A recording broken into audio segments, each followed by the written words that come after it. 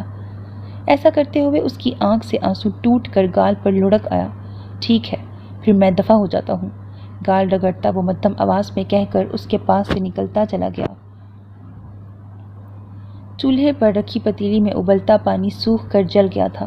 منصب نے پلٹ کر چولہا بند کیا اور خاموش نگاہوں سے نظروں سے دور جاتے سبحانی کو دیکھا، پھر گردن گھمائی اور مہرمہ کی طرف دیکھا جو نظریں جھکائے فرش کو گور رہی تھی۔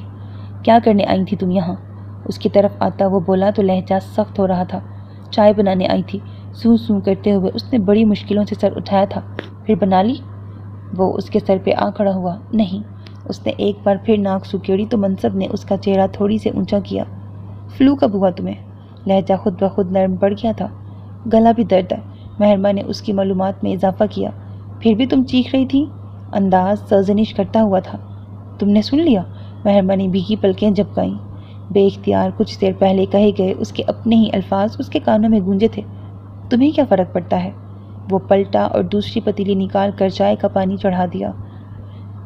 وہ اس کے سوال کے بدلے کچھ دیر خاموش رہی۔ اور تمہیں؟ کیا تمہیں پڑتا ہے؟ آنکھیں رگڑتی وہ اس کے مقابل آئی تھی۔ اس کے سوال کا مطلب سمجھتا وہ اس کی طرف دیکھنے پر مجبور ہوا تھا۔ اگر مجھے فرق پڑ بھی جائے تو کیا ہوگا؟ کیا تم مجھے بد کردار سمجھنا چھوڑ دو گی؟ نہ چاہتے ہوئے بھی اس کے لہجے میں تلخی در آئی تھی۔ کیا تمہارے دل میں میری عزت پیدا ہو جائے گی یا تم مجھ سے محبت کرنے لگو گی؟ وہ آج صاف گوئی کی انتہا کر رہا تھا۔ مہرباں کو چپ لگ گئی۔ اسے خاموشی سے اپنی جانب تکتا پا کر وہ بڑی مشکلوں سے مسکرایا۔ میں اول روز سے جانتا ہوں کہ تم آخر تک مجھ سے نفرت ہی کرو گی۔ میں نے تم سے کبھی یہ ایکسپیکٹ نہیں کیا کہ تم میری عزت کرو۔ ہاں، مگر یہ دل چاہتا ہے کہ تم بھی مجھے چاہو۔ لیکن ماہی، سنجیدگی سے بولتے ہوئے اس نے مہرمہ کے ہاتھ تھام لیے۔ دل کا کیا ہے؟ پوچھتے ہوئے اس نے مہرمہ کی آنکھوں میں دیکھا۔ منصب عالم شاہ کی آنکھوں میں تیرتی سرخی نے مہرمہ کی آنکھوں کو پھر سے بھیگنے کا اشارہ دے دیا تھا۔ دل کی چاہتیں تو ایسی ہی ہوتی ہیں، انہونی، جن کا پورا ہونا ہمیشہ تو ممکن نہیں ہوتا نا۔ کہتے ہوئے وہ پھر سے مسکرایا، اور اس ایک مسکراہٹ میں کیا کیا نہ تھا۔ ضبط، کرب، ظرف۔ ہاں، یہ اس کا ظرف ہی تو تھا۔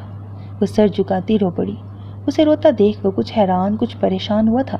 تم کیوں رو رہی ہو؟ ماہی پلیز مت رو یار۔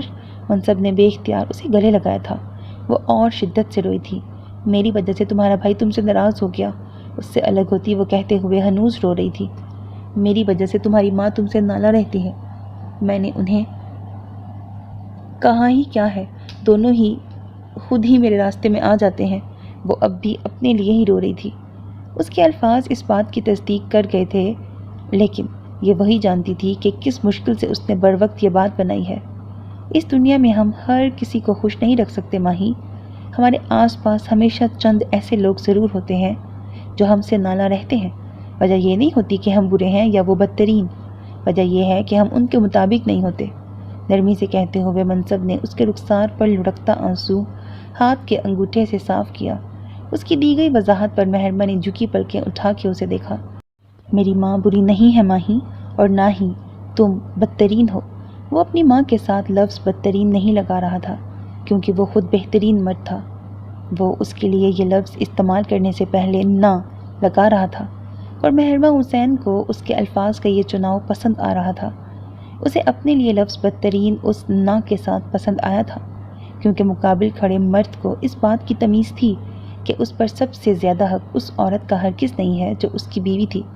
اس پر سب سے زیادہ حق اسی عورت کا تھا جو اس کے باپ کی بیوی اور اس کی سگی ماں تھی، اور بلا شبہ مہرمہ حسین کے مقابل کھڑا وہ شخص یہ حق ادا کر رہا تھا۔ جبکہ اس کی سوچوں سے بے بہرا وہ کہہ رہا تھا، تمہیں یہ سمجھنے کی ضرورت ہے کہ تم دونوں ایک دوسرے کے مطابق نہیں ہو، اور یہ مسئلہ بھی ہمیشہ نہیں رہے گا انشاءاللہ۔ دھیمے، مدھم، میٹھے لہجے میں کہتے ہوئے اس نے تھپکی دینے والے انداز میں اس کے سر پہ ہاتھ رکھا تو مہرمہ نے ہولے سے سر اسبات میں ہلایا۔ اس میں ادرک بھی ڈال دو اور الائچی بھی۔ مہرمہ نے اس کا دھیان چائے کی طرف مبذول کروایا تو وہ چونک گیا، پھر دھیرے سے ہنسا۔ یعنی تم نے میری کسی بات پہ کان نہیں دھرا؟ وہ غیر سنجیدہ تھا۔ سرمئی آنکھیں پورے ذوق و شوق سے اس کا رویا رویا سرخ چہرہ تک رہی تھیں، جبکہ اس کے سوال پر خفیف سی ہوتی وہ اپنی تھوڑی کھجانے لگی۔ سن لیا ہے میں نے سب، اس نے نظریں چراتے ہوئے کہا۔ سننا ہی کافی نہیں ہے، سمجھنا بھی ضروری ہے۔ منصب تھوڑا سنجیدہ ہوا، ساتھ ہی پتیلی میں ادرک اور الائچی کا اضافہ کیا تھا۔ یہ مجھ سے سو کالڈ ہسبینڈز کی طرح بات مت کیا کرو، وہ قدرے تھنک کر بولی۔ اس کی دھمکی پر منصب نے لبوں پر امٹتی مسکراہٹ دبائی اور چند قدم کے فاصلے سے کرسی گھسیٹ کر اس کے قریب کر دی۔ تم سے نہ کروں پھر کس سے کروں؟ اسے کرسی پر بٹھاتے ہوئے اس نے بھرپور سنجیدگی سے پوچھا۔ تو مہربا نے لب بھینچتے ہوئے خود پر جھکے منصب کی طرف دیکھا۔ میں یہ بالکل نہیں کہوں گی کہ جس سے مرضی کرو، وہ آنکھیں چھوٹی کر کے جس انداز میں بولی تھی، منصب کے لیے اپنی ہنسی روکنا محال ہو گیا۔ ٹھیک ہے، پھر دوسری بیوی لے آتا ہوں، اس سے کر لیا کروں گا، کیونکہ بیوی تو وہی ہوتی ہے نا جس سے مرد کی مرضی ہوتی ہے۔ لبوں پر دبا دبا سا تبسم سجاتے کہتا وہ سیدھا ہو گیا تو مہرما کی آنکھیں پھیل گئیں۔ کیا کہا؟ یہ بات تمہارے ذہن میں آئی کہاں سے؟ وہ ایک جھٹکے سے کرسی سے اٹھتی دبا دبا سا چیخی تھی۔ بات ذہن سے نہیں آئی، اسی حویلی سے آئی ہے۔ نا میرے بابا نے 2 شادیاں کی ہوئی ہیں۔ وہ لاپرواہی سے کندھے اچکا کر بولا تو اسے بازو سے پکڑ کر پیچھے گھسیٹتے ہوئے وہ اس کے اور سلیب کے درمیان اپنے لیے جگہ بنا کر اس کے سامنے آئی تھی۔ ہاں تو مجھے یہ سب نہیں پتا۔ تمہاری پہلی بیوی میں ہوں اور آخری بھی میں ہی رہوں گی منصب عالم شاہ۔ اس کے سینے پر مکہ مارتی وہ اسے گھوٹتے ہوئے بولی۔ یار اس سے کیا فرق پڑتا ہے اگر میں دوسری شادی کر بھی لوں؟ تم کون سا مجھ سے محبت کرتی ہو؟ منصب نے چہرے پر سنجیدگی طاری کرتے ہوئے کہا۔ ہاں لیکن تم تو مجھ سے محبت کرتے ہو نا؟ پوچھتے ہوئے مہربان نے سینے کے پاس سے اس کی شرٹ مٹھی میں دبوچ لی۔ چہرہ غصے اور ضد کی شدت سے سرخ ہو رہا تھا۔ منصب کو اپنے دل کی دھڑکن بڑھتی ہوئی محسوس ہوئی۔ نظر یکدم چولہے کی تیز ہوتی آنچ پہ پڑی جو مہرما کے ذرا سا پیچھے کھسکنے کی صورت میں شاید اس کے وجود کو چھو لیتی۔ منصب نے بے ساختگی میں ہاتھ بڑھایا اور اسے کمر سے تھام کر اپنے قریب کر لیا۔ ہاں کرتا ہوں، اور آخری سانس تک کرتا رہوں گا۔ اس کی آنکھوں میں جھانکتا وہ بوجھل ہوتی سانسوں سمیت بولا۔ اپنی بے اختیاری عمل اور فوری اظہار سے وہ اس کی سانسیں بے ترتیب کر گیا تھا۔ اس کی گہری سرمئی آنکھوں میں دیکھتی وہ خود بھی بے بس سی ہونے لگی تھی۔ کیا مسئلہ ہے؟ پلیز دور ہٹو، مجھے فلو ہو رہا ہے۔ ہوش میں آتی وہ بمشکل بولی تو اس کا شرم سے سرخ پڑتا چہرہ دیکھتا وہ مسکرایا اور اس کی بھووں کے درمیان سے سفر کرتی ناک پر جھکا۔ تمہارا فلو بھی میرا ہے۔ اس کا لہجہ محبت لیے ہوئے تھا۔ مہربا نے گھبرا کر گردن موڑی۔ اسے ڈر تھا کہ کوئی آ نہ جائے، جبکہ اس کے ایسا کرنے پر موقع پا کر وہ مزید پھیل گیا۔ تمہارا گلا درد بھی میرا ہے، وہ بے باکی کی حد کر گیا تھا۔ مہربا نے خوف زدہ ہو کر اسے پیچھے دھکیلنا چاہا، لیکن منصب نے بنا اثر لیے اسے خود سے لگا لیا، جس کا وجود اب تپنے لگا تھا۔ تمہارا بخار بھی میرا ہے، اسے خود میں بھینچتا وہ اس کے کان میں سرگوشی کر رہا تھا۔ تم میری ہو، صرف میری۔ وہ اس کے لیے پاگل ہی تو تھا، میری پہلی ضد، میرا آخری جنون۔ وہ مہربا حسین کو بے بس کر گیا تھا۔ اس نے تھک کر آنکھیں میچ لیں۔ چائے کا پانی ایک بار پھر جلنے والا تھا۔ اس کی بو آتی تو شاید تب ہی وہ ہوش میں آنے والا تھا۔ اس کی آنکھ کھلی تو دن چڑھ چکا تھا۔ مندی مندی آنکھیں کھول کر اس نے اطراف میں دیکھا تو خود کو کمرے میں تنہا پایا۔ اسے یاد آیا کہ وہ گزشتہ شام ہی کراچی کے لیے نکل گیا تھا۔ عالم کی یاد اس کے لبوں پر اداس مسکراہٹ لے آئی تھی۔ پشت پر بکھرے بال سمیٹتی وہ بیڈ سے اتری اور پھر فریش ہو کے نیچے چلی آئی۔ نماز فجر کی ادائیگی کے بعد وہ ناشتہ کیے بغیر ہی دوبارہ سو گئی تھی۔ کچن میں آئی تو نازیہ بیگم کو وہیں موجود پایا۔ السلام علیکم، ان کے سامنے سر جھکاتی وہ مسکرا کر بولی تو نازیہ بیگم نے اس کے سر پہ ہاتھ رکھتے ہوئے اس کے سلام کا جواب دیا۔ طبیعت تو ٹھیک ہے؟ آج اتنی دیر سے جاگی ہو؟ انہوں نے نرمی سے استفسار کیا۔ جی بس موسم اچھا تھا تو بستر چھوڑنے کا دل نہیں کیا۔ سر جھکاتی وہ خفیف سی ہو کے بولی تو نازیہ بیگم کے لبوں پر کھیلتی مسکراہٹ گہری ہو گئی۔ چلو اچھا ہے، کبھی کبھار روٹین سے ہٹ کر کچھ کر جانا بھی اچھا ہوتا ہے، نازیہ بیگم نے سر اسبات میں ہلاتے ہوئے کہا تھا، جبکہ کچھ یاد آنے پر وہ فوراً سیدھی ہوئی۔ یاد آیا، میں نے اماں سے کہا تھا کہ آج میں ان کے ساتھ ناشتہ کروں گی، لیکن بی بی اب تو دوپہر ہونے والی ہے، وہ تو میرے انتظار میں بھوکی بیٹھی ہوں گی۔ تیز تیز بولتے ہوئے اس نے اپنے سر پہ ہاتھ مارا۔ بھوکی ہی بیٹھی تھی، لیکن میں نے ایموشنل بلیک میل کر کے 2 سلائس کھلا ہی دیے تھے انہیں۔ اندر آتی مہرما نے ناک سکیڑتے ہوئے کہا تو مرہا اس کی جانب گھومی، جس کی ناک زکام کے باعث سرخ ہو رہی تھی یہ تم نے بہت اچھا کیا مہر بی بی، وہ مطمئن ہوتی بولی تو مہرماں نے ہولے سے اسبات میں سر ہلایا۔ اب تم بھی بتا دو کہ تم ناشتے میں کیا لوگی، میں 5 منٹ میں بنا دیتی ہوں۔ چولہے والی سلیب کے قریب آتی وہ نرم لہجے میں بولی تو نازیہ بیگم نے اس کے ہاتھ سے ماچس کی ڈبیا کھینچ لی۔ تم کچھ نہیں بناؤ گی، تمہاری طبیعت پہلے ہی ناساز ہے، میری بہو جو کھائے گی میں اسے خود بنا دوں گی، نازیہ بیگم نے اسے ڈپٹنے والے انداز میں کہا تو مرحا نے فوراً گردن ہلائی۔ آپ کی بہو میری بہن بھی تو ہے، مجھے کر لینے دیں پلیز، مہرماں بضد ہوئی۔ بڑی بی بی ٹھیک کہہ رہی ہے مہر بی بی، تم مت کرو، میں خود کر لوں گی، مرحا نے اسے روکا تو مہرماں نے اسے گھورا۔ کیا مسئلہ ہے یار، میں کوئی مہمان تھوڑی ہوں، وہ تب کر بولی۔ اس سے پہلے کہ مرحا اسے کوئی جواب دیتی ایک ملازمہ وہاں آئی تھی۔ سلام شاہ بی بی، شاہ سرکار جاگ گئے ہیں اور آپ کو یاد کر رہے ہیں، اسے 2 قدم کے فاصلے پر رکتی وہ سر جھکا کے بولی۔ جس روز سے وہ گدی نشیں ہوا تھا اس کے ساتھ ساتھ مہرماں حسین کا مقام بھی بدل چکا تھا۔ منصب عالم شاہ ان کا شاہ سرکار تھا جبکہ وہ خود شاہ بی بی۔ اس کی بات سن کر مہرماں ایڑھی کے بل نازیہ بیگم کی طرف گھومی، آنکھوں میں شکوہ تھا جیسے کہہ رہی ہو کہ دیکھ لیں اپنے لاڈلے کو، ابھی صبح ہی تو فجر کے وقت اس نے اس شخص سے بمشکل جان چھڑائی تھی، یہ تو شکر تھا اس وقت کسی نے نہیں دیکھا تھا انہیں۔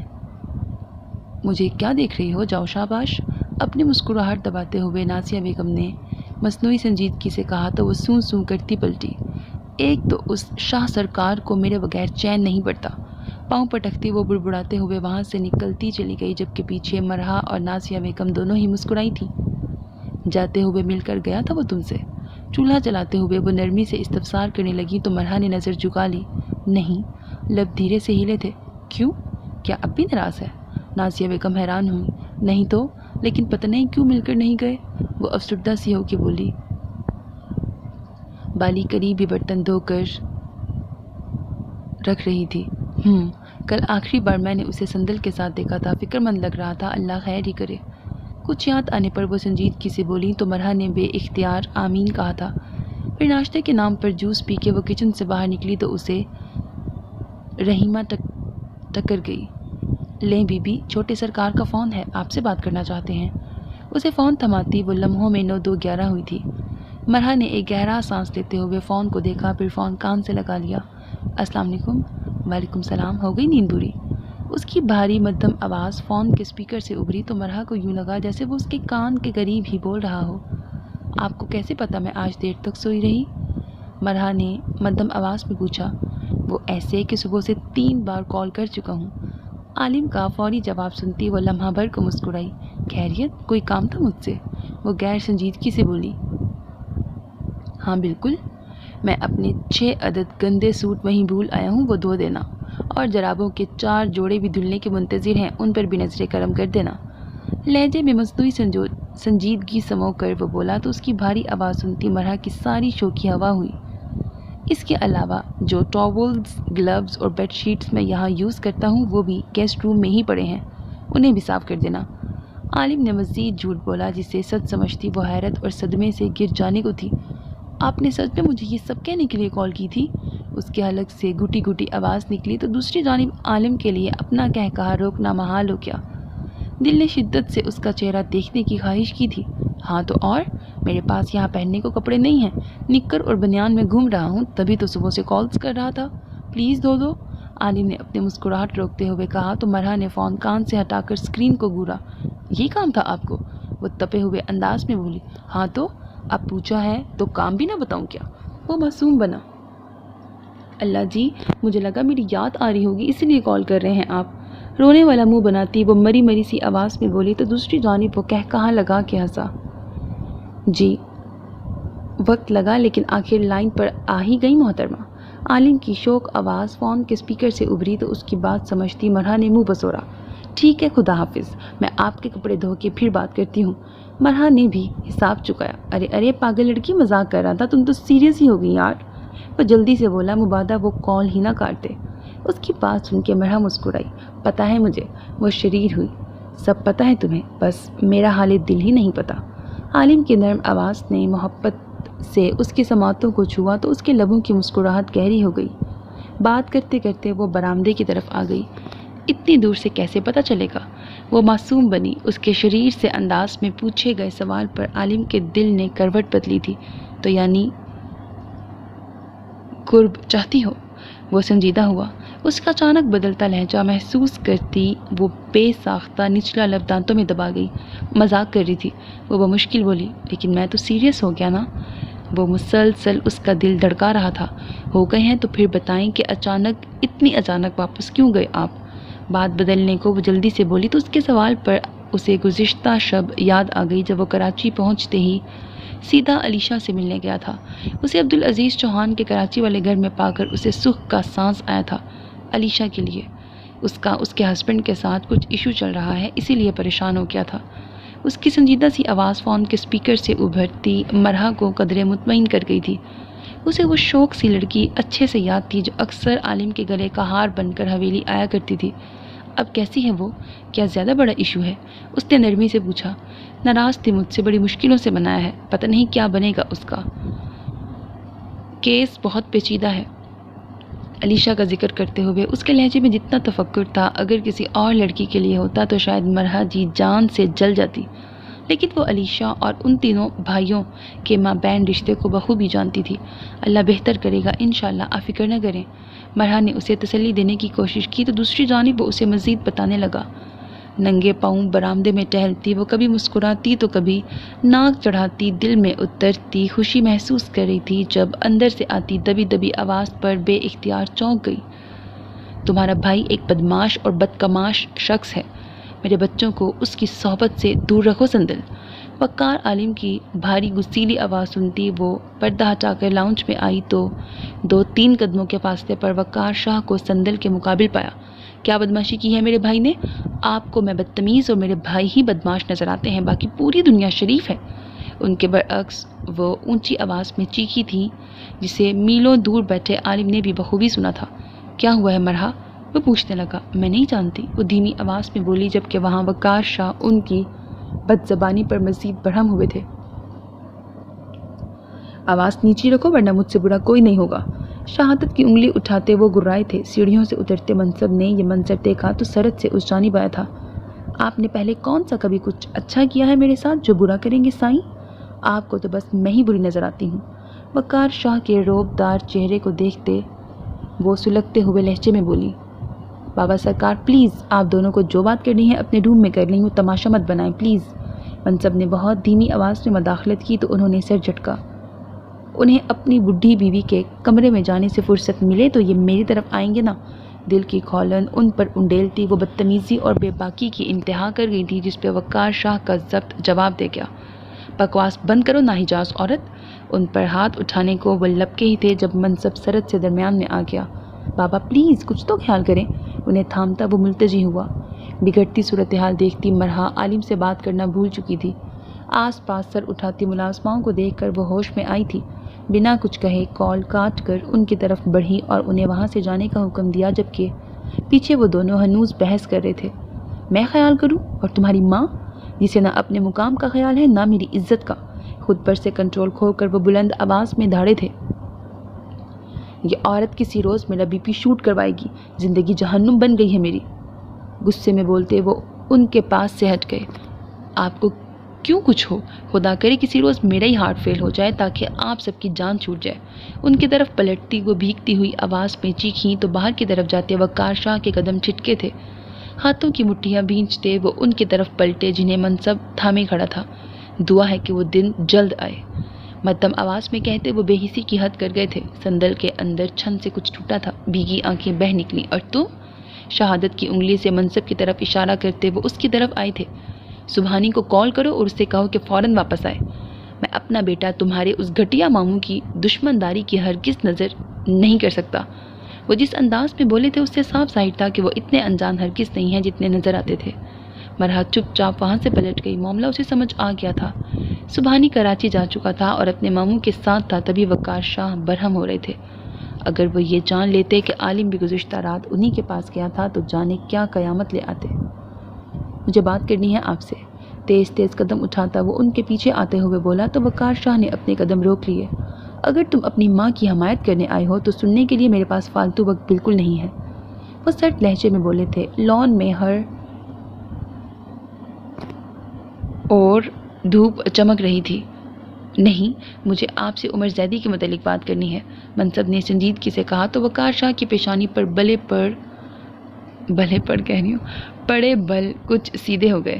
سر اسپات میں ہلاتے وہ سٹنگ ایریا کی طرف جاتی روش کی طرف مڑ گئے۔ تھوڑی ہی دیر میں وہ دونوں لان کے ایک پرسکون گوشے میں ایک دوسرے کے مقابل کھڑے تھے۔ بولو، کیا بات ہے؟ ان کی بھاری آواز میں قدرے تھکاوٹ تھی، آنکھوں میں تیرتی سرخی ان کے اندرونی انتشار کا پتہ دے رہی تھی۔ میں جانتا ہوں کہ آپ چاہتے ہیں کہ میں اس قتل کیس سے دور رہوں، لیکن بابا سرکار، میں جو نشست سنبھال چکا ہوں وہ انصاف مانگتی ہے، عدل مانگتی ہے، رحم مانگتی ہے، اور ضرورت پڑے تو قہر بھی مانگتی ہے۔ سنجیدگی سے بولتے ہوئے اس نے اپنا جھکا سر اٹھایا۔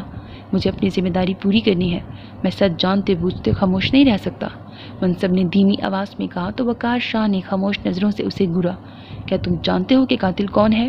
انہوں نے بے تاثر لہجے میں سوال کیا تو منصب نے ہولے سے سر اسپات میں ہلایا۔ وقار شاہ کی آنکھوں میں سوال در آیا۔ کون؟ عمر زیدی۔ منصب کے لب دھیرے سے ہلے۔ یہ کس قسم کا مذاق ہے منصب شاہ؟ کیا تم نہیں جانتے کہ خاندان بھر میں اس کی کیا حیثیت ہے؟ کیا یہ الزام ثابت کر پاؤ گے تم؟ وہ حقیقتاً حیران ہوئے تھے۔ یہ الزام نہیں ہے، سچ ہے۔ عمر زیدی کے سالے کی بیٹی فجر، عمر زیدی کے بیٹے احمر کی منگ ہے، لیکن وہ لڑکی اور مقتول ایک دوسرے سے محبت کرتے تھے۔ اسی جرم میں عمر زیدی نے اسے قتل کروا دیا اور الزام ان سنیوں پر لگ گیا جنہوں نے اسے زد و کوب کیا تھا۔ منصب نے پشت پہ ہاتھ باندھتے ہوئے کہا تو وقار شاہ کی آنکھوں میں گہری سوچیں رقص کرنے لگی۔ تمہیں یہ سب کیسے پتا؟ منصب، انہوں نے نرمی سے پوچھا۔ میں نے چھان بین کروائی ہے بابا، میں اس بار زیدی کو ایسے ہی جانے نہیں دوں گا، منصب نے مضبوط لہجے میں کہا تو وقار شاہ نے ہولے سے سر اسپات میں ہلایا۔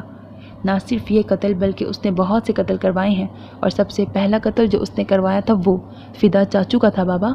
ایک ایک لفظ پہ زور دے کر کہتا وہ آخر میں تکلیف زدہ سا ہو گیا، جبکہ اس انکشاف پر وقار شاہ کی آنکھیں جل اٹھیں۔ کوئی ثبوت، کوئی گواہ؟ پوچھتے ہوئے انہیں اپنے اندر بھانبڑ چلتے محسوس ہوئے۔ اس نے میرے سامنے خود قبول کیا ہے، تب جب میں اس کے بیٹے سے اس بچی کو بچانے کے لیے گیا تھا، منصب نے ضبط بھرے لہجے میں کہا تو وقار نے اپنے ہاتھوں کی مٹھیاں بھیج لیں۔ اگر ایسا ہے تو اس بے غیرت بدبخت انسان کو زندہ نہیں چھوڑوں گا میں۔ اپنے اندر امڑتے اشتعال پر قابو پانے کی کوشش کرتے وہ گرائے تھے۔ میں بھی یہی چاہتا ہوں کہ اسے اس کے کیے کی سزا ملے۔ اپنے آپ کو اور اپنے بیٹے کو بچانے کے لیے وہ انسانیت بھول گیا ہے بابا، اس کا انصاف اب ضروری ہو چکا ہے۔ کہتے ہوئے منصب کا لہجہ زہر خند ہو گیا۔ تم نے کن ذرائع سے چھان بین کروائی ہے؟ مجھے ڈیٹیلز بتاؤ۔ کرسی سنبھال کر بیٹھتے وہ بھرپور سنجیدگی سے بولے تو منصب نے بھی کرسی سنبھال لی، پھر دھیمے لہجے میں انہیں سب کچھ بتانے لگا۔ وہ ابھی نہا کر نکلا تھا۔ فل فرنشڈ وسیع و عریض کمرے کے وسط میں نصب گول بیڈ پر تولیہ اچھال کر وہ آئینے کے سامنے آ کھڑا ہوا۔ ماتھے پر بکھرے گیلے بالوں پر نظر پڑتے ہی بدر نے انہیں ہاتھ سے پیچھے کیا تھا۔ سیاہ گنی بھووں تلے دہکتی ہوئی سرخ آنکھوں میں حسب معمول سرد مہری سی تھی۔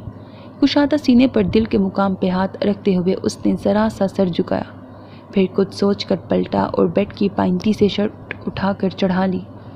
سینے سے نیچے 2-3 بٹنز لاپرواہی سے بند کرتے ہوئے اس کے ماتھے کی تیوری چڑھ رہی تھی۔ تبھی اس نے موبائل کی گھنٹی بجی۔ بدر نے سائڈ ٹیبل سے موبائل ہاتھ میں لے کے نگاہوں کے سامنے کیا۔ شمول لگاری کی کال تھی۔ اس نے کال ریسیو کر کے فون کان سے لگایا۔ سلام بابا سائیں، اس نے مدھم لہجے میں انہیں سلام کیا۔ وعلیکم السلام، کیسے ہو اب؟ جواب دیتے ہی انہوں نے سوال کیا تو وہ لمحہ بھر کو چونکا۔ جیسا پہلے تھا بالکل ویسا ہی ہوں، وہ بنا جھجکے مضبوط لہجے میں بولا تو دوسری طرف وہ کچھ پل کو خاموش رہ گئے۔ وہ لمحوں میں ان کے کال کرنے کا مقصد سمجھا تھا۔ آج تو کر لی ہے، لیکن آئندہ یہ جھوٹی پرواہ دکھانے کے لیے مجھے کال مت کیجیے گا۔ نفرت ہے مجھے ہمدردیوں سے، خاص طور پر تب جب وہ جھوٹی ہوں۔ موبائل کو مضبوطی سے پکڑتا وہ سلگتے ہوئے لہجے میں بولا، بدر بیٹے میری بات تو۔ ان کی آواز فون کے اسپیکر سے ابھر رہی تھی، لیکن بدر نے پوری بات سنے بنا ہی کال کاٹ دی۔ زندگی میں شاید پہلی بار انہوں نے اسے بیٹا کہا تھا، اور اسی لفظ نے اس کے اندر مزید آگ لگا دی تھی۔ شدت ضبط سے اس کی پیشانی پر رگیں ابھر آئیں۔ کمرے کی اس تنہائی میں آنکھوں میں اذیت تھی۔ موبائل ایک بار پھر بجنے لگا تو اس بار اس نے دیکھے بنا کال ریسیو کر لی۔ کیا چاہتے ہیں اب آپ؟ کیوں میرے جلتے ہوئے دل کو مزید آگ لگا رہے ہیں آپ بابا؟ فون کان سے لگائے وہ تکلیف زدہ سا چیخا تھا۔ دوسری جانب اس کی بھاری آواز سن کر شانزل بیٹھے سے کھڑا ہو گیا تھا۔ اگر آپ سمجھتے ہیں کہ اب جذباتیت کا ہتھیار آزمائیں گے تو آپ غلط ہیں۔ جذباتیت کا بدر لگاری سے کوئی تعلق واسطہ نہیں ہے، سمجھے آپ؟ نہ مجھے آپ سے کوئی محبت ہے، نہ ہی آپ سے کسی جھوٹی محبت کی چاہ ہے۔ حد سے زیادہ بھاری ہوتی آواز میں بولتا وہ اس پل چھوٹا سا بچہ بن گیا تھا، ان کے ذرا سے چھیڑنے پر بکھرنے کے قریب ہو چکا تھا، جبکہ اسے مسلسل بولتا پا کر شانزل جو اس دوران خاموش رہا تھا مزید چپ نہ رہ سکا۔ بدر، تم ٹھیک ہو؟ شمول لگاری کے بجائے شانزل کی آواز سن کر اس کی حسیات لمحہ بھر کو ساکت ہوئی تھی۔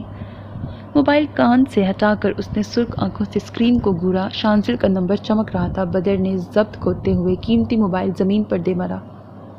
دوسری جانب شانزل بولتا رہ گیا، لیکن جواب ندارت۔ مجبوراً یونیورسٹی چھوڑ کر وہ لگاری ہاؤس آنے کے لیے فوراً وہاں سے بھاگا تھا۔ ڈپارٹمنٹ سے نکل کر وہ بہت تیزی سے پارکنگ ایریا کی طرف بڑھ رہا تھا جب کوئی سرد سے اس کے سامنے آیا تھا۔ مجھے بدر لگاری سے ملنا ہے۔ اس کے لہجے میں سرد مہری تھی۔ سو واٹ، میں کیا کر سکتا ہوں؟ شانزل کی پیشانی پر بل پڑ گئے۔ سب کچھ تم ہی کر سکتے ہو HOD، میں اچھے سے جانتا ہوں، عالم کار دار لہجے میں بولا تو شانزل نے لب بھینچتے ہوئے کلائی پر بندی گھڑی پر ٹائم دیکھا۔ میرے پاس وقت نہیں ہے، ہٹو میرے سامنے سے، اسے باقاعدہ سائڈ پہ دھکیل کر کہتا وہ آگے بڑھا تو عالم نے تیش میں آتے ہوئے پشت سے اس کا کالر پکڑ کے اسے پیچھے کھینچا۔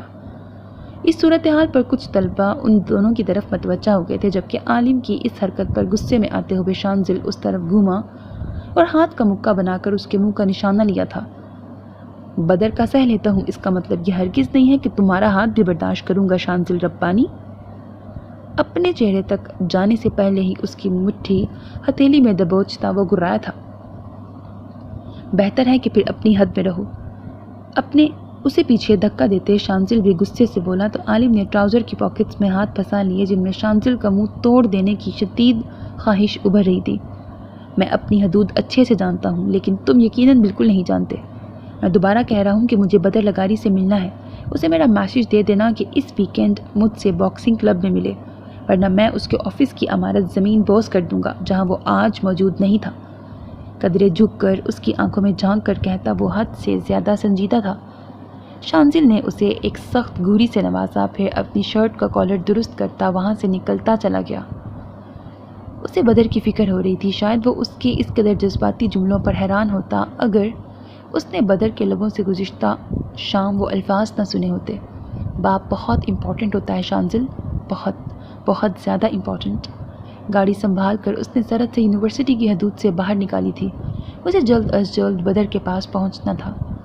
میں تم سے کچھ پوچھنا چاہتی ہوں، شہیر کے سامنے سے فائلز ہٹاتی وہ سنجیدگی سے بولی تو اس نے سر اٹھا کے بہن کی طرف دیکھا۔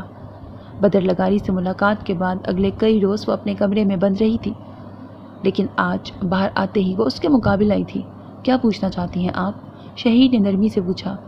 سر شانزل نے اس دن تم سے کیا بات کی تھی؟ بازو لپیٹتی وہ پوچھ رہی تھی۔ آپ اس معاملے میں مت پڑیں، میں نے جو بتانا تھا تایا سائیں کو بتا چکا ہوں، شہیر نے بے لچک انداز میں کہا تو علیشا نے اسے گھورا۔ تمہیں پتہ ہے نا کہ میں ٹلنے والوں میں سے نہیں ہوں، وہ ایک ایک لفظ پہ زور دے کے بولی تو وہ مبہم سا مسکرایا۔ میں بھی اگلنے والوں میں سے نہیں ہوں، شہید نے ایک ابرو اچکا کر کہا تو علیشا ذرا سا جھکی۔ پھر تو تم نے تایا سائیں کے سامنے بھی جو کچھ اگلا ہے وہ سچ نہیں ہوگا؟ علیشا طنزیہ مسکرائی۔ اس کے سوال پر شہید کے لبوں کی مسکراہٹ سمٹی تھی۔ اس نے بے ساختہ گردن گھما کر اطراف میں دیکھا۔ لاؤنج خالی پڑا تھا۔ وہ ایک جھٹکے سے صوفے سے کھڑا ہوا تھا۔ آئیں آپ کو شاپنگ کروا لاؤں، 2 رنگ کے سوٹ میں آپ کسی ملازمہ سے کم نہیں لگ رہی۔ اسے کلائی سے تھام کر اپنے ساتھ گھسیٹتا وہ بے تاثر لہجے میں بولا تو علیشا نے مشکوک نظروں سے اسے گھورا۔ کیا بدر قاتل نہیں ہے؟ علیشا نے بہت آہستگی سے پوچھا۔ شہید کے قدموں کی رفتار تیز ہو گئی۔ میں نے کہا نا آپ اس معاملے سے دور رہیں، اس بار وہ سخت لہجے میں بولا۔ ٹھیک ہے، پھر تم بھی مجھ سے دور رہو۔ اپنی کلائی اس کی گرفت سے چھڑواتی وہ چٹک گئی۔ آپا، یہ کیسا رویہ ہے؟ اس کی طرف دیکھتا وہ تنبیہی انداز میں بولا۔ تبھی مرکزی پھاٹک کھلا تھا اور عبدالعزیز چوہان کی گاڑی اندر داخل ہوئی تھی۔ یہ وہی رویہ ہے جو تم ڈیزرو کرتے ہو، شہادت کی انگلی اٹھاتی وہ تنک کے بولی۔ جھوٹے ہو تم، سچ چھپایا تم نے مجھ سے، زبردستی دوائیاں کھلاتے رہے لیکن حقیقت نہیں بتائی۔ وہ خفگی بھرے انداز میں گرائی۔ آپ پلیز چپ ہو جائیں، تایا سائیں سن لیں گے۔ شہید مدھم آواز میں بولا۔ میری جوتی بھی نہیں دیتی ان سے۔ آج تم دونوں مجھے جواب دو کہ اور کیا کیا چھپایا ہے تم نے مجھ سے؟ اور یہ جو بدر پر قتل کا الزام لگایا ہے یہ بھی سچ ہے یا؟ ناک کے نتنے بلاتی وہ غصے سے بولتی چلی گئی۔ خدارا خاموش رہیں ورنہ بے موت ماری جائیں گی۔ اس کی کلائی تھامتا وہ سخت مگر مدھم آواز میں بولا تو اس کے الفاظ کا مطلب سمجھتی وہ لمحہ بھر کو خاموش رہ گئی۔ پھر حیرت سے پھیلتی آنکھوں سے اس کا چہرہ دیکھنے لگی جو عبدالعزیز چوہان اور سبحانی کو اس طرف آتے دیکھ خود کو کمپوز کر چکا تھا۔ تم جانتے بھی ہو کہ تم کیا کہہ رہے ہو؟ پوچھتے ہوئے اسے اپنی آواز میں دکھ بھری نمی گھلتی محسوس ہوئی تھی۔ مسئلہ ہی تو یہی ہے کہ میں جانتا نہیں ہوں کہ حقیقت کیا ہے۔ پہلے مجھے حقیقت تک پہنچ لینے دیں پھر آپ کو بھی بتا دوں گا۔ لیکن جلدی سے کہتے کہتے وہ رکا۔ اس کا مطلب یہ ہرگز نہیں ہے کہ بدر لگاری بے گناہ ہے۔ سچ تک پہنچنے سے پہلے میں اسے بے گناہ ہرگز نہیں سمجھوں گا۔ اگر وہ قاتل نہیں بھی ہے تب بھی اس قتل میں کہیں نہ کہیں اس کا ہاتھ ضرور ہے آپا۔ شہید نے بہت سنجیدگی سے کہا تو اپنے آنسو پینے کی کوشش کرتی وہ سر اسپات میں ہلا گئی۔ خیریت ہے برخوردار، کہاں کی تیاری ہے؟ ان دونوں کے قریب آ کر رکتے وہ انہیں کھوجتی نظروں سے دیکھتے ہوئے بولے۔ سبحانی نے بھی اپنے قدم روک لیے۔ وہ پچھلے چند دن سے وہیں مقیم تھا اور فی الوقت وہ دونوں کورٹ سے واپس آ رہے تھے۔ کچھ خاص نہیں، بس یہ آپا کہہ رہی تھی کہ عالم بھائی سے ملنا چاہتی ہیں تو ان کو وہیں لے جا رہا تھا۔ شہید نے صفائی سے جھوٹ بولا تو علیشا نے ایک بار پھر اسے دیکھا۔ ضرورت نہیں ہے، اسے کال کرو، وہ خود یہیں آ جائے گا، سختی سے کہتے وہ ان کے پاس سے گزر گئے۔ اسے بہت تیز فیور ہے، وہ نہیں آئے گا، علیشا نے جلدی سے کہا۔ ابھی کچھ دیر قبل ہی اس کی عالم سے کال پہ بات ہوئی تھی، تبھی اسے پتہ چلا تھا کہ اسے معمولی سا بخار ہے، سو شہید کے جھوٹ کی بھرپور تائید کرتی وہ مبالغہ آمیز انداز میں بول پڑی تھی۔ عبدالعزیز چوہان صاحب کو رکنا پڑا۔ وہ پلٹے اور جانچتی نظروں سے علیشا کو دیکھا جس کے چہرے پر تفکر تھا۔ ٹھیک ہے لیکن شہید نہیں جائے گا، مجھے شہید سے ایک کام ہے، تم سبحانی کے ساتھ چلی جاؤ۔ وہ بے تاثر لہجے میں بولے تو اس نے فوراً سر اسپات میں ہلایا، لیکن ان کے پلٹتے ہی اس کا منہ اتر گیا۔ وہ شہید سے مزید بات کرنا چاہتی تھی لیکن اب ان کے حکم کے سامنے کیا کرتی۔ شہید نے اسے آنکھ کے اشارے سے سبحانی کے ساتھ جانے کا کہا اور خود اندرونی عمارت کی طرف پلٹ گیا۔ کوئی سنجیدہ مسئلہ تو نہیں؟ تیز تیز قدم اٹھا کر ان کے برابر ہوتا وہ لہجے میں فکر مندی سمو کر بولا۔ ہائی کورٹ کی طرف سے اگلے 16 دن بعد کی تاریخ ملی ہے علیشا کو، کیونکہ وہ کم بخت رہا ہو چکا ہے۔ اب یہ کیس وہ خود لڑے گا۔ انہوں نے اپنی طرف سے اس کے سر پہ بوم پھوڑا تھا۔ مائی گاڈ، لیکن کیسے؟ اس نے کورٹ میں سب کے سامنے جج کو رشوت دینے کا اعتراف کیا تھا۔ وہ بھرپور حیران ہوا تھا۔ بڑا شاطر ہے وہ منحوس، اور اس سے زیادہ مکار اس کا باپ ہے۔ دونوں کے ہاتھ ہی لمبے ہیں، اب جانے باپ بیٹے میں سے کس نے ہاتھ مارا ہے، لیکن وہ ہر الزام سے بری الذمہ ہو چکا ہے، جبکہ ریحان یزدانی کو جرمانے کے ساتھ ساتھ جیل بھی ہو چکی ہے۔ منہ میں لوہے کے چنے چباتے وہ اس پل شدید مشتعل نظر آ رہے تھے۔ تو اب ہم کیا کریں گے تایا سرکار؟ اگر وہ یہ کیس لڑا تو آپ ہی بتاتے ہیں کہ وہ کبھی کوئی کیس نہیں ہارا، شہید نے کچھ سوچتے ہوئے کہا۔ جو کبھی نہیں ہوا وہ اس بار ضرور ہوگا۔ وہ بری طرح تل ملا کے گرائے تھے۔ پہلی بار تو وہ کچھ بھی ذلیل نہیں ہوا تھا جو اس بار ہوگا۔ ہاتھ کی مٹھیاں بھینچتے وہ کسی زخمی ناک کی مانند پھنکار رہے تھے، جبکہ دوسری طرف لان میں کھڑی وہ گہرا سانس لیتی ایڑھی کے بل سبحانی کی طرف گھومی تھی۔ یہ بھائی کو بخار کب ہوا؟ میں صبح ہی ان سے ملا ہوں، تب تو ٹھیک تھے وہ، سبحانی نے سنجیدگی سے پوچھا تو علیشا نے ہولے سے کندھے اچکائے۔ خیر مجھے تم پہلے شاپنگ کے لیے لے چلو، کچھ کپڑے خریدنے ہیں۔ یہاں میرے پاس سب جینز شرٹس ہیں، جبکہ میں شلوار قمیض پہننا چاہتی ہوں۔ اس کے کندھے پہ ہاتھ رکھتی وہ قدرے اچک کر بولی تو سبحانی نے آنکھیں چھوٹی کر کے اسے گھورا۔ اور ماموں سائیں کو آپ نے کیا کہا ہے؟ وہ اس کے جھوٹ کی بابت کہہ رہا تھا۔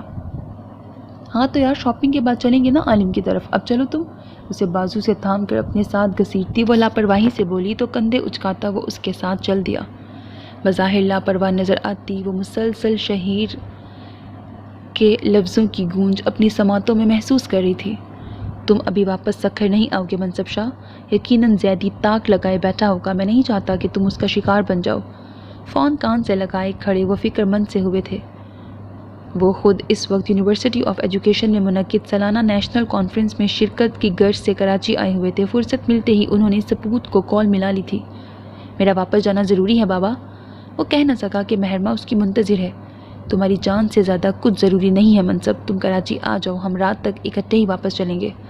انہوں نے اس کا جواز رد کر دیا۔ بابا پلیز کچھ نہیں ہوگا، میرے ساتھ گارڈز ہیں۔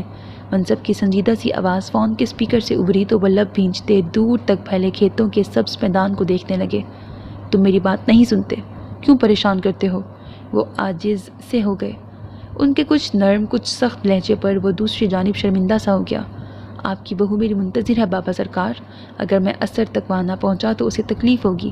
میں نے اس سے وعدہ کیا ہے کہ میں ولی چاچو کی قبر پر روزانہ جاؤں گا، اگر میں نہ گیا تو وعدہ ٹوٹ جائے گا۔ اس نے نرم لہجے میں انہیں اپنا مسئلہ بتایا تو جواب سن کر وہ لمحہ بھر کو خاموش ہو گئے۔ ان کا ثبوت اپنی بیوی سے کیے ایک وعدے کی خاطر اپنی جان کی بازی لگانے کو تیار تھا، اور یہ وہ خود ہی تو تھے جنہوں نے اسے حکم دیا تھا کہ وہ اس کے سامنے تا عمر سر نہیں اٹھائے گا۔ تم حد کر رہے ہو منصب شاہ، سنجیدگی سے کہہ کے انہوں نے کال کاٹ دی اور اس نے ڈرائیور کا نمبر ملایا۔ واپسی کتنے بجے کی ہے؟ اندازہ نہیں سرکار، لیکن میں نکلتے ہوئے آپ کو بتا دوں گا، اس نے کہا تو وقار شاہ نے کال کاٹ دی، پھر پلٹے اور تیز تیز قدم اٹھاتے کانفرنس ہال کے قریب آئے تھے جہاں 20 منٹ کی بریک ختم ہونے کو تھی۔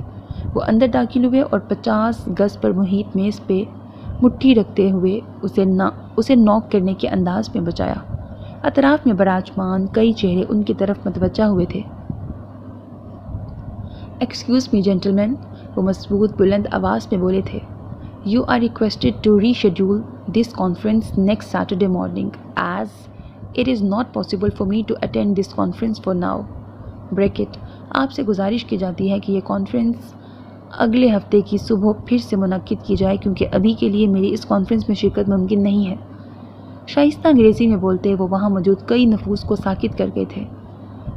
35 سال، پورے 35 سال وہ شخص سندھ ایجوکیشن ڈپارٹمنٹ کا اہم حصہ رہا تھا۔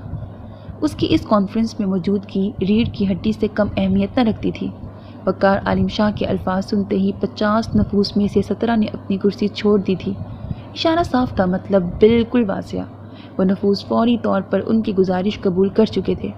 ان پر ایک خاموش نظر ڈالتے وہ مبہم سا مسکرائے، پھر اپنی اہم دستاویزات کی فائل لے کے الٹے قدموں کانفرنس روم سے نکل گئے کہ اب پیچھے کیا ہوتا یہ بقیہ ممبران کا مسئلہ تھا۔ وہ تو اپنا مسئلہ کہہ چکے تھے۔ ان کے پیچھے ہی ان کا پرسنل اسسٹنٹ بھی بھاگا تھا۔ سر، از ایوری تھنگ اوکے؟ یہ ان کے 35 سالہ کیریئر میں پہلی بار تھا کہ وہ یوں کانفرنس چھوڑ کے جا رہے تھے، سو سوال تو بنتا تھا۔ یہ ڈاکیومنٹ سنبھال لیں نواز صاحب، اگلے ہفتے ملیں گے انشاءاللہ، سنجیدگی سے کہہ کے وہ وہاں سے نکلتے چلے گئے۔ سفید روش تک آتے ہی ان کی سفید پجارو ان کے سامنے رکی تھی۔ ڈرائیور نے دروازہ کھولا تو اپنا موبائل ہاتھ کی انگلیوں میں گھماتے وہ اس میں بیٹھ گئے۔ سکھر جانا ہے، جلدی کرو، وہ مضبوط لہجے میں بولے تھے۔ اگر منصب نے ان سے کہا تھا کہ وہ واپس جائے گا تو یقیناً وہ بہت جلد سکھر کے لیے نکلنے والا تھا۔ یونیورسٹی کی حدود چھوڑتے ہی ان کے گارڈز کی گاڑیاں بھی ان کی پجاروں کی تقلید میں سڑک پہ فراٹے بھرنے لگیں۔ کچھ سفر طے ہوا تو انہوں نے نوشہروں میں موجود اپنے خاص آدمیوں میں سے ایک کو کال ملائی تھی۔ نوشہروں کی سڑکوں کو محفوظ بناؤ محی الدین، منصب عالم شاہ کی جان کو خطرہ ہے، وہ سرد لہجے میں بولے تھے۔ ذہین آنکھوں میں اس پل جوان بیٹے کے لیے فکر مندی تھی۔ آپ فکر نہ کریں سرکار، نوشہروں کی حدود میں کوئی شاہ سرکار کی گرد کو بھی نہیں چھو سکے گا انشاءاللہ۔ مقابل کی پریقین آواز فون کے اسپیکر سے ابھری تھی۔ اور نوشہروں سے باہر؟ یہ سوال پریشان کن تھا۔ انہیں جلد از جلد منصب عالم شاہ تک پہنچنا تھا۔ دوپہر ڈھل رہی تھی، ایسے میں اس کی لمبی گاڑی سیاہ تار کول پر فراٹے بھر رہی تھی۔ نوشہروں کی حدود قریب ہی تھی۔ ڈرائیور گاڑی ڈرائیو کر رہا تھا جبکہ وہ خود پچھلی نشستوں میں سے ایک پر آنکھیں موندے بیٹھا تھا۔ ایک تھکا دینے والے دن کی ڈھل جانے سے پہلے نوشہروں کی طرف واپسی اس کے لیے سکون کا باعث تھی۔ آسمان کا رنگ مدھم دھوپ کی کرنوں میں نارنجی ہو رہا تھا۔ قتل کی بابت تمام ثبوت اکٹھے کر کے وہ اب واپسی کی طرف گامزن تھا۔ گواہوں کو وہ پہلے ہی محفوظ مقام پر منتقل کر چکا تھا۔ ہفتے کی یہ شام یقیناً تھکن امیز تھی لیکن اس کا ذہن پرسکون تھا کیونکہ کل کے بعد پیر کے دن کا سورج چڑھتے ہی مجلس منعقد کی گئی تھی جس میں عمر زیدی کا فیصلہ ہو جانے والا تھا۔ ان چند دنوں میں مہرمہ کا موسمی بخار اتر چکا تھا۔ صبح جب وہ فجر کے بعد اسے سوتا چھوڑ کر حویلی سے نکل آیا تھا تو سورج چڑھتے ہی کئی کالز آئی تھیں جن میں سے اس نے وقار عالم شاہ کے سوا کسی کی کال ریسیو نہیں کی تھی۔ اب جو فرصت ملی تو آنکھیں کھولتے ہوئے اس نے پاس پڑا موبائل اٹھا کر آنکھوں کے سامنے کیا۔ عمیر کے چند شکوے بھرے میسیجز تھے۔ وہ شادی کر رہا تھا اور اس کی شرکت چاہتا تھا۔ منصب نے اسے جواب دیے بغیر کانٹیکٹ لسٹ نکالی تھی۔ تبھی اس کا موبائل شور مچانے لگا۔ نمبر دیکھ کر منصب کو خوشگوار حیرت ہوئی تھی۔ کال ریسیو کر کے اس نے فون کان سے لگا لیا۔ کب آؤ گے تم؟ عصر کا وقت نکل جائے گا آج، ابھی جی کی قبر پہ نہیں جانا کیا؟ بنا سلام دعا کے وہ اس کے بولنے سے پہلے ہی بول پڑی تھی۔ تھکن کے باوجود وہ اس کی پریشانی پر مسکراتا ٹیک چھوڑتا سیدھا ہو بیٹھا۔ ہاں مجھے یاد ہے، عصر کے وقت تک پہنچ جاؤں گا انشاءاللہ، منصب نے نرمی سے کہا تو دوسری جانب لمحہ بھر کو خاموشی چھا گئی۔ اچھا، اور صبح مجھ سے ملے بغیر چلے گئے تم؟ مجھے جگایا بھی نہیں، میری نماز بھی نکل گئی تھی۔ یاد آنے پر وہ پھر سے بولی، تمہیں جگا دیتا تو میرا جانا مشکل ہو جاتا نا۔ وہ غیر سنجیدگی سے بولا تو دوسری جانب مہرمہ کی آنکھیں مسکرانے لگی۔ اب آنا تو آسان ہے نا، وہ لہجے میں ابھرتا تبسم چھپا کے بولی۔ کہاں آسان ہے، اب تم سے بات ہو گئی ہے تو لگ رہا ہے کہ کال کاٹنے کے بعد راستہ نہیں کٹے گا۔ وہ دل پر یوں ہی ہاتھ رکھتا بے حد مدھم بھاری آواز میں بولا تو دوسری جانب وہ دھیرے سے ہنسی۔ ویسے اتنی لوفرانہ باتیں کہاں سے آتی ہیں تمہارے ذہن میں؟ اس کی کھنکتی آواز فون کے اسپیکر سے ابھرتی منصب کی تھکان کم کر رہی تھی۔ یہ ذہن کی نہیں دل کی باتیں ہیں، وہ پورے اعتماد سے بولا۔ عجیب، مجھے تو سمجھ نہیں آتی، وہ اسے چڑانے کو کافی سنجیدگی سے بولی تھی۔ گاڑی اب بل کھاتی اونچی نیچی کچی سڑک پر سفر کر رہی تھی۔ دل کی باتیں سمجھنے کے لیے دل لگانا پڑتا ہے ماہی، وہ فوراً بولا تھا۔ منہ دھو رکھو، میں تم سے آخری سانس تک دل نہیں لگانے والی۔ اس کے الفاظ وہی تھے ہمیشہ سے، لیکن لہجہ، انداز، آواز سب حسین تھا، سب کچھ۔ پھر منہ لگا لیا کرو، تمہاری قسم میں دن میں 3 بار منہ دھو کے رکھوں گا۔ وہ شریر ہوا، اس بار مہرمہ کی برداشت نے جواب دیا تھا۔ شرم و حیا سے اس کا دل دھڑکنے لگا تھا۔ بدتمیزی نہ کرو، اور میری قسم کیوں کھائی؟ غیر اللہ کی قسم کھانا شرک ہے، بھول گئے کیا؟ خود کو سنبھالتی وہ فوراً بولی۔ اس سے پہلے کہ وہ کوئی جواب دیتا، گاڑی کی فرنٹ سیٹ کا شیشہ ایک چھناکے کی آواز سے ٹوٹا تھا اور سنسناتی ہوئی گولی ڈرائیور کی کنپٹی کے آر پار ہوئی تھی۔ نتیجتاً اسٹیئرنگ وہیل اس کے بے دم ہوتے ہاتھوں سے پھسل گیا اور گاڑی ڈگمگا گئی۔ منصب سرد سے ہوش میں آیا تھا۔ گاڑی بری طرح بل کھا رہی تھی، جبکہ گولیوں کی بوچھاڑ سی تھی جو اس کی گاڑی پر کر دی گئی تھی۔ اس دوران موبائل اس کے ہاتھ سے چھوٹ کر گاڑی کے فرش پر جا گرا تھا۔ دوسری جانب شور سنتی وہ بیٹھے سے اٹھ کھڑی ہوئی تھی۔ منصب، یہ کیا ہو رہا ہے؟ تم ٹھیک ہو؟ اس کی چیخ نما آواز نشست کے نیچے پڑے موبائل سے ابھر رہی تھی۔ ایک جانب وہ چیخ رہی تھی اور دوسری جانب اس کے گارڈز تھے جو اس کی حفاظت کے لیے اپنی جان کی بازی لگا دینے کے در پہ ہوتے اس کی گاڑی کی طرف دوڑ رہے تھے۔ ان کا مقصد یقیناً منصب کی گاڑی کو گھیر لینا تھا۔ اس نے پشت سے ریوالور نکالتے ہوئے خود کو چھپانے کی بجائے سر باہر نکالا اور دروازے کے ٹوٹ چکے شیشے سے جوابی کارروائی کی تھی۔ اس کی طرف سے جواب کی بجائے گولیوں کی تڑ تڑ کی آواز سنتی مہرمہ کا دل اچھل کر حلق میں آ گیا۔ تم جواب کیوں نہیں دے رہے؟ کیا ہو رہا ہے وہاں؟ وہ پھر سے بولی تھی، لیکن اس بار اس کی آواز کانپ گئی۔ منصب نے اس بار گردن موڑ کر سامنے سے حملہ کرتے شخص کی طرف ریوالور کا رخ کیا تھا۔ گو اس کا نشانہ اتنا بھی اچھا نہیں تھا، لیکن سیلف ڈیفنس کے لیے ریوالور کا استعمال ان تینوں بھائیوں کو بہت پہلے ہی سکھا دیا گیا تھا۔ بائیں آنکھ دباتے ہوئے اس نے اس شخص کا نشانہ لیا جو اندھا دھند فائرنگ کر رہا تھا۔ وہاں منصب کی گولی نے اس کی گردن کو چیر دیا تھا، جبکہ یہاں ایک گولی منصب کے کندھے میں دھنستی چلی گئی تھی۔ ایک شدید درد کا احساس اس کی نس نس میں پھسلتا چلا گیا۔ دوسری جانب مہرمہ ہنوز اسی سے مخاطب تھی۔ منصب، کچھ تو بولو، وہ بس رو دینے کو تھی۔ یہ کیسی آوازیں ہیں؟ وہ مسلسل بول رہی تھی۔ منصب نے ریوالور دوسرے ہاتھ میں منتقل کر لیا۔ کندھے سے نکلتا خون بہت تیزی سے اس کے بازو پر راستہ بناتا جا رہا تھا۔ وہ بمشکل جھکا اور خون آلود ہاتھ بڑھا کر موبائل مٹھی میں لے لیا۔ کال چل رہی تھی۔ ہیلو ماہی، میں اس نے بولنے کی کوشش کی ہی تھی کہ جب اس کے دائیں جانب گاڑی کے باہر اس کی ڈھال بن کر کھڑے گارڈ کو گولی لگی تھی۔ وہ جیسے ہی زمین بوس ہوا، ان قاتل ہاتھوں نے منصب شاہ کی کنپٹی کا نشانہ لیا تھا، جس سے بے بہرا وہ مہرمہ کو جواب دے رہا تھا۔ سو میرے عزیز listeners, this was the end of this episode. Hope that you like it. اپنا بہت خیال رکھیے گا نیک تمناؤں کے ساتھ. اللہ حافظ. And don't forget to subscribe to my channel because that's how you can encourage me and that's the only kind of support and encouragement which I want from all of you. Allah Hafiz.